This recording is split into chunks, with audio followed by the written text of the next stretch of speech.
Yeah, hai basa.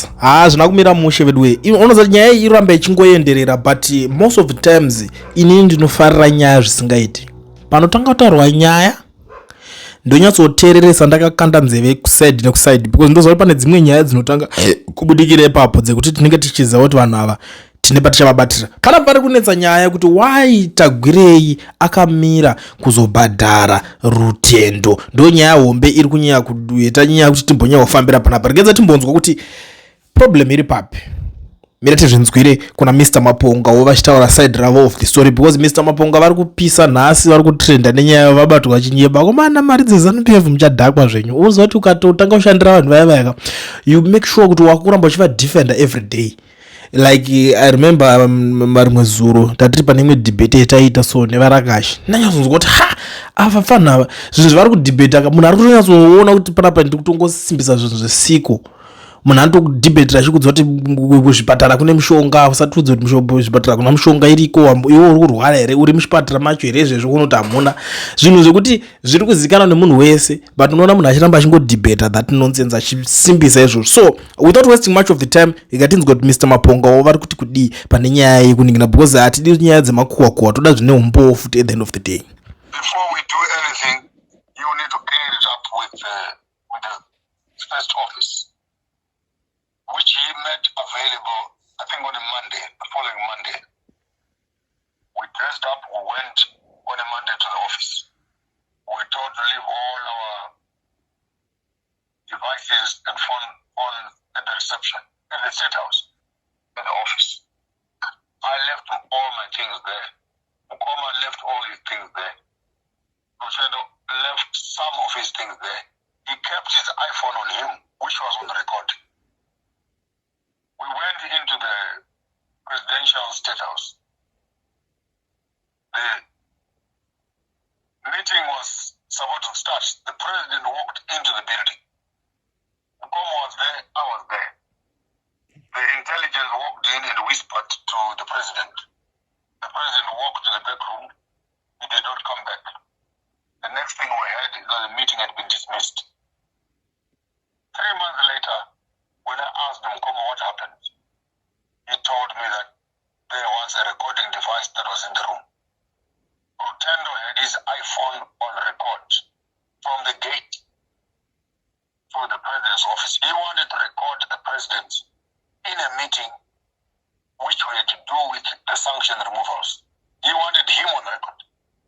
What you want to do that information? Chokwadi chingoripo ndechekuti vapfana vadzimwe nyaya dzavanenge vachingotanga kungonetsana. Inini hangutoziva vanhu vanoshanda vese but unoona pane vanhu vanenge vachishanda vese umwe akazosara ari musystem achitoona kuti inini kana kuti umwe akazowana a better position yekuti akutoona kuti akutorarama zvaakutoraramika akutodyirawo ipapo then mumwe obva ona kuti inini manje ndakapinda apa ndanga ndine strategy dzangu dzokuti ndinge ndichiitawo mari zvake zvobva zvotadza kumuitira obva atanga kuita noise. Panosara mumwe akuda kuti ase kutanga akakunonyadzisa mumwe but ndokutaurirai. So Rutendo ndiye atotanga achitaura nyaya because panapa paita nyaya imwe ya Mr. Hope ching'ono nyaya yanga ari kunetsa because Maponga akabuda achitaura zvaaitaura pamusoro paRutendo nezuro. Handiti iyi nyaya yekunzi chaakatadza kubhadharirwa mari taizvinzwa but akabuda achitaura nyaya ya Rutendo nezuro. Maponga achitaura kuti uyu Rutendo anonyeba akapuwa mari akazodai so iyewo Rutendo akazotaurawo mari yaakapiwawo achiti vanhu ava vari kuramba vachingokwidza mafigures takapuwa kati pachokwadi chapicha mari dzine dzichibuda ende mari yaakanyatsokonfirma takapuwa yanga iri mari yekunzi hanzi adhile naGeza. It's a topic for another day ende tatomboibata tichitaura kuti koyo unopuwa mari yekugonzi udhile nemunhu akatofa izvezvi makadhila naye chirudzii Geza wacho zvekutoti kana family yekwaGeza kana vane anything to do vanofana kutanga kudzifambira nyaya dzacho vanzwisise kuti pamaiti makadhila nemunhu uyu mainyatsodhila naye muchinyatsoita zvekuita sei naye. But now Rutendo ndopaari kutaura vachiti it is really unfortunate that Maponga chose betrayed the trust by attempting to use Hope to advance his false narrative. I see that Hope still prefers to be diplomatic and not to expose him or what our meeting was about in order to protect the various names that could end up being tarnished in the equation. I respect that. However, I remember Maponga said he approached Wopwell and asked him to mediate to convince me to de-escalate and stop fighting him and other important people mentioned in that discussion. I reminded him that he and his principal attacked me first, but I agreed to de-escalate until it came out that he intended to have an express with Wool without me to answer to his allegations, instead of us sitting down and facing each other in two-way debate where we would be able to clear the air. So opo pane yake yanga ari kutaura opo abudisa ma screenshots aya panapa yakamira kadai so aya conversation yamaponga idzi phone number zvamaponga izvi kune vakamboona phone number zvamaponga izvi phone number zvamaponga izvi andini mukuzviona kana uchinyatso zvida zvese don't worry about zvichinigrini chakaiswa cheblack ichi unongoenda pachat gp obva ungoti remove nigrini because pane scan inokwanisa kuskana pane nigrini rape zikachikabviswa chiblack kwanyatsoona zvinamba but handisi kukudzidzisai kuita zvindurani ndinongokuratidza kuti ndiye mapongo achitaura naopuwe muinbox maopuwe right. Chekutanga it was a phone call vati baba uyu hopuwe vati who is this vati maponga and then ndobva afona pakoya akafona iyi paya pane 6 people vanga vakainvitwa kuti vange vachiningina handizoziva kuti ndaanani vese vava. So hopuwe vabva ati what was this about?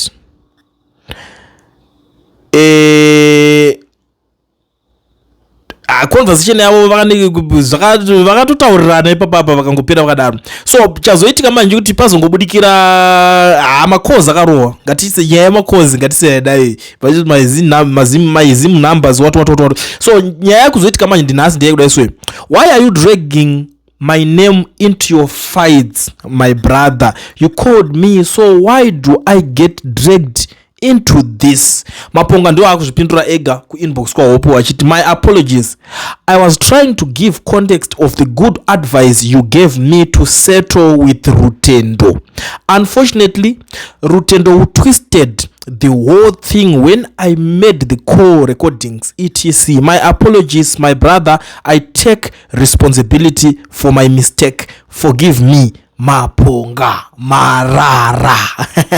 So Maponga anonyeba achida kusaidira ZANU-PF ndo nyaya iri pana maponga panapa. Vakomana vese vangaenda kuRutendo vakaenda vachinotsvaga mari muZANU-PF kungwavha kutoona kuti vakomana kana kuti zvimadhara izvi zvinogona kunge zvisina chikushandisa mari. Good morning my brother, thank you for bringing this post to my attention. I had not seen it. Maponga called me on social media number which is publicly available on my Facebook page and known to anyone who interacts with that page, which he had blah blah blah blah blah blah.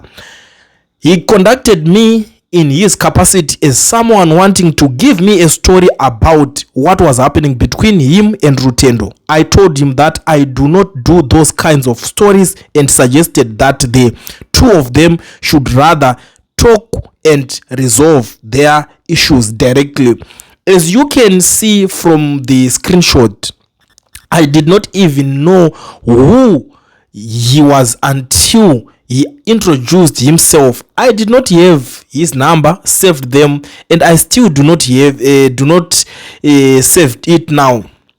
And that is why I'm surprised to see my name being dragged into this matter when he knows very well that our interaction was limited to him trying to tell me a story which I declined to pursue. I have never involved myself in their dispute and have no interest in doing so. I'm a journalist. I speak to people from all walks of life and listen to anyone who believes they have a story to tell. My job is to hear what people have to say and then make an editorial judgment on whatever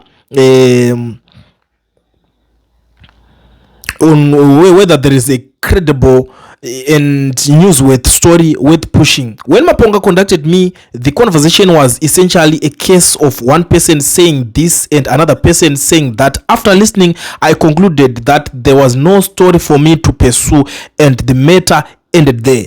That is the nature of journalism. People conducted journalists every day with information, allegations, dispute, grievances, and tips. Listening to someone does not mean endorsing their position. taking sides or becoming involved in their personal disputes. In this case, I listened, made my assessments, decided there was no story, and moved on.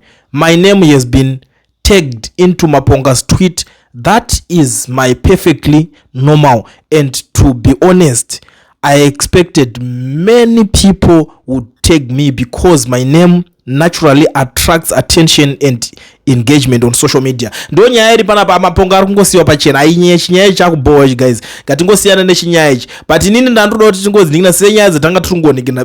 Purpose yangu ita kuti tingouya ndichingotaura nyaya iyi ndeye kuti why Rutendo asina kubhadharwa mari yake naTagwirei. Iye hanzi zviri kunzi mukomana akaenda iPhone yanga iri parecording mustate house, saka vakomana veintelligence nechi vanenge vachitoona kuti okay uyu munhu apinda ane phone yakadai and iri pa recording nechekudhara, and is very possible paipe kwangopinda nefoni yako, make sure kuti uchingopinda paipe pane system yeku.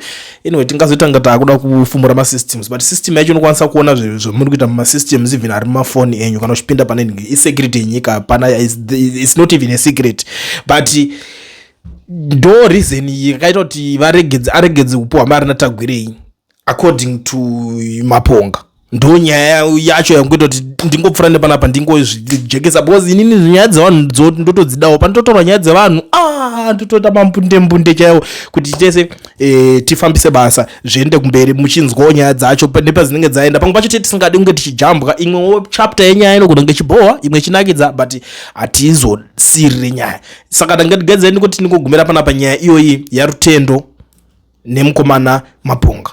See you in the next one. Tichazotaurirana mushe because ndoziva kuti manheru pane chimwe chavari kubika tatiri kunzwa mastreets, but zvinozonetsa kuti tizongoita nyaya imwe taakutangira pamberi anomazviona. Saka tangoti tingoonesana iyoyi chakanyimisa Rutendo mari ndichocho machinzwa.